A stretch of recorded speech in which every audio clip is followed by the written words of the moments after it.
कई लोग इतना दिमाग कैसे लगा लेते हैं समझना बेहद मुश्किल है। ऐसा ही दिमाग लगाया एक चाइनीज आदमी ने। उस बंदे ने एक फ्लाइट का फर्स्ट क्लास टिकट खरीदा जिसके साथ में वीआईपी लाउंज का एक्सेस और उसका खाना एब्सोल्युटली फ्री था। अब उस बंदे ने क्या किया ध्यान से सुनेगा।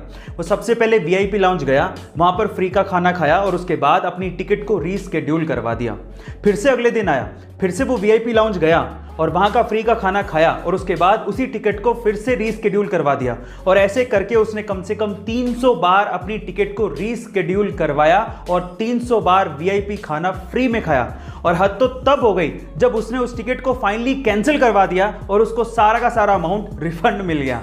हद हो गई। आजकल तो बहुत सारे मोबाइल अच्छी टेक्नोलॉजी के साथ सस्ते दामों पर अवेलेबल हैं, लेकिन क्या आप सबसे पहले मोबाइल के बारे में जानते हो? चलिए मैं आपको बताता हूं। एक्चुअली सबसे पहला मोबाइल आया था 1983 में, जिसका नाम था डायनाटेक 8000X। अब इसकी खास बात क्या थी? इसकी खास बात यह थी कि यह मोबाइल 10 घंटे में चार्ज होता था और उससे भी बड़ी बात यह थी कि 10 घंटे चार्ज करने के बाद भी इसकी बैटरी लाइफ सिर्फ 30 मिनट की थी, यानी कि हर 30 मिनट के बाद इसे फिर से 10 घंटे लिए चार्ज करना पड़ता था।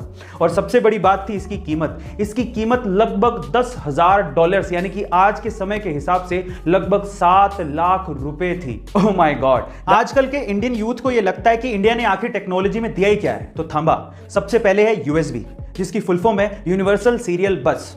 अब इस कॉन्सेप्ट को डेवलप किया था अजय भट्ट ने, जो कि एक इंडियन अमेरिकन कंप्यूटर आर्किटेक्ट है। दूसरा है फाइबर ऑप्टिक्स, जिसके बिना इंटरनेट काम नहीं कर सकता।